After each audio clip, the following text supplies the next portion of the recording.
Hey there, cats and kitties. I am the Blues Man, Johnny Blues, and with this video, I'll be starting my four-part discussion on the anime series Shingeki no Kyojin, otherwise to be known as Attack on Titan.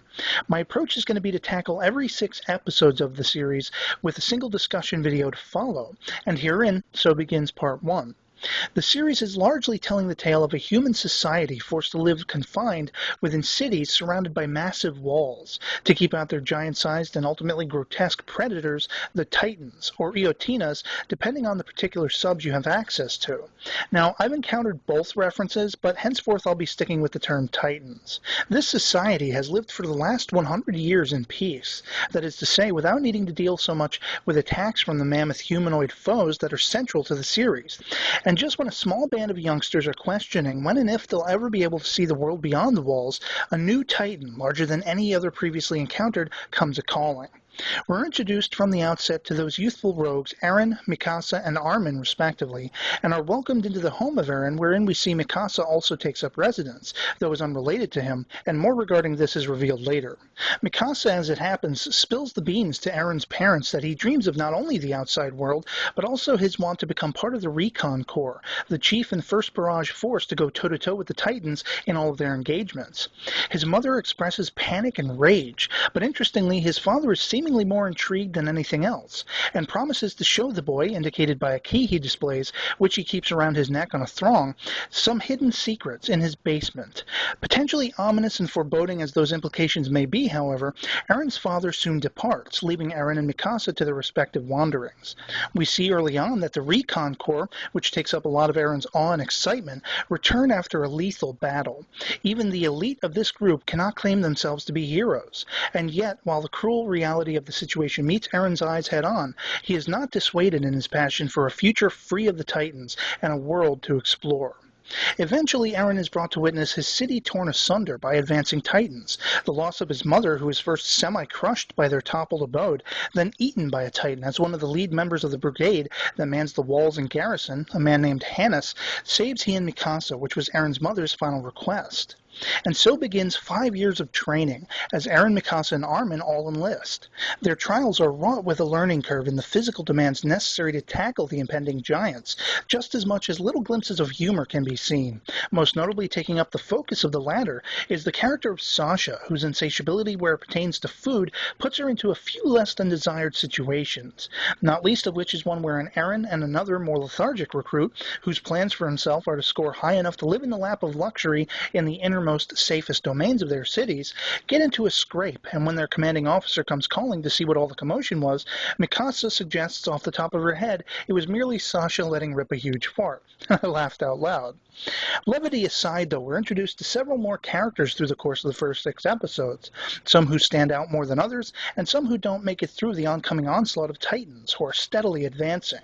Probably chief among them is the character of Annie Leonhardt, and as a brief aside, I have to award bonus points for a name that calls back to my mind Final Fantasy VIII's Squall Leonhardt, but who is mostly a loner and tough as nails.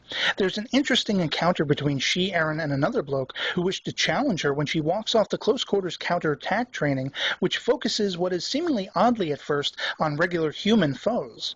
She manages to flip them both on their heads with ease, notably kicking Eren in the shin to do so. This move he later uses against the lethargic lad that leads to Sasha's gaseous embarrassment and catches the noticeable attention of Annie, leading me to believe we'll be seeing more of her sometime soon. And while their training produces several fine soldiers by the end, Eren doesn't at first have an easy time dealing with the multi-axial maneuvers, but eventually he does well enough to be in the top 10 best of the best. Alongside him is Mikasa, who is shown to be adept and ultimately very skilled at all of the necessary components of combat tactics. And so they graduate and have their pick of the 3 major branches of the forces they can choose from. On the walls, manning the garrison, fighting the Titans in their territory as part of the Recon Corps, or serving the king, fending off crowds and keeping order as part of the military police brigade.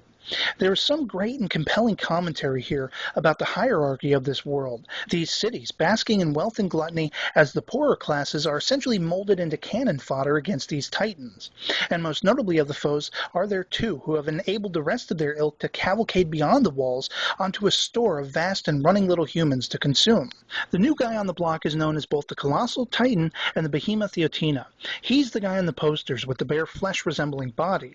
The other is said to be an armored titan, who gets his name not least of which because he has armor strewn all across his body, but also because he manages to catapult through the protective walls surrounding the inhabitants of the city with relative ease.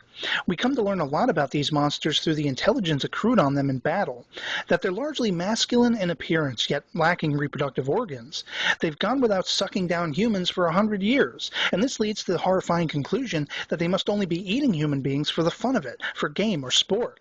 And while they're not immortal, even a head wound resulting in the head being shot clean off by cannon fire will not kill them, as the head always grows back. What is needed to destroy the Titans is a precise blow at the back of the neck, which halts their regenerative process and effectively brings them down.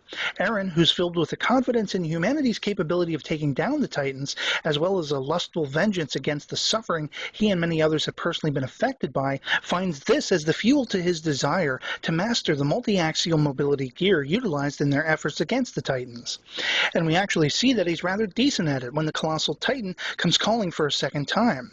But we also find that Eren's drive hasn't only affected his own mastery of these implements and the course of his own life from then on alone, but the lives of several of the other cadets that were in training alongside him, including the aforementioned Sasha, who gets just a little bit more than suggestively warbly after she manages to make off with some meat that they all plan to eat for lunch.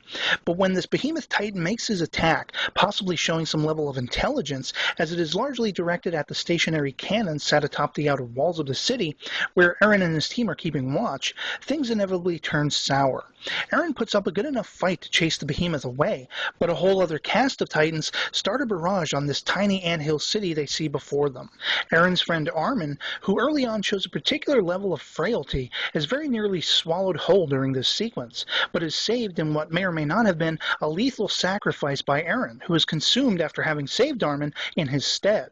And as we wind down these first 6 episodes, we're given insight, as I mentioned earlier, into why it is that Mikasa lives with Eren and his family at the outset, and perhaps more that suggests why it is she is so dissuading of his desires to enlist in the Corps and fight the Titans. She's overly protective of him, and I honestly don't know if there's a level of romantic or strictly familial attraction in her to him, but he is always her first priority, even over her own well-being. And this is seemingly largely affected by her parents having been murdered right in front of her eyes by what first appears to be 2 killers, but turns out to be 3, that want to sell her into the sex slavery trade because of her semi-oriental heritage. Eren and his father stumble upon her parents' bodies, and in spite of his father's orders to the contrary, Eren takes it upon himself to track them down, find and save Mikasa by killing the killers. From the moment Eren's father asks her to come live with them as she has nowhere else to go, and Eren's agreeing with this, we see her just as driven as he eventually becomes in his want to destroy all the Titans. Only it is he she wishes to protect and be there for instead.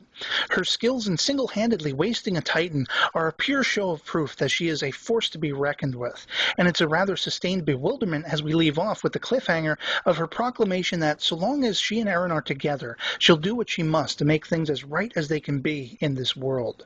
But beyond episode 6, we're also left with the mystery doings of Eren's father, as well as Eren's ultimate fate after having been gulped down by that Titan. But I mention the father because I've been getting a strong Evangelion vibe ever since I began watching the series, sans of course the atypical mecha-centered battles.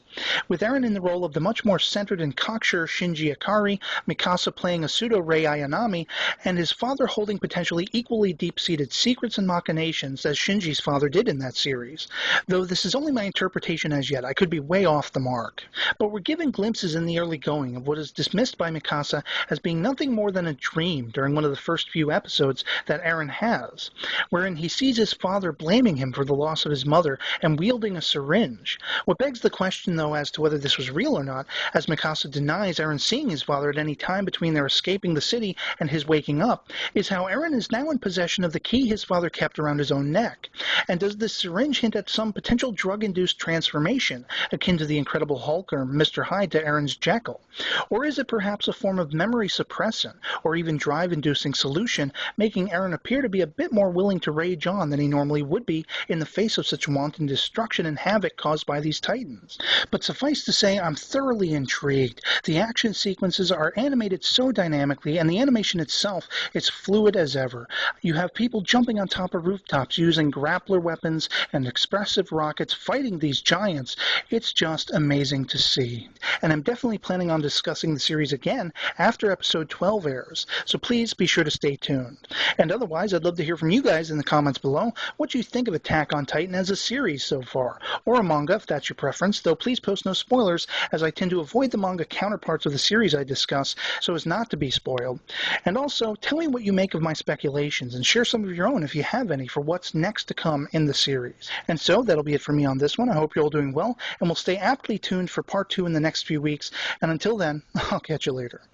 Peace.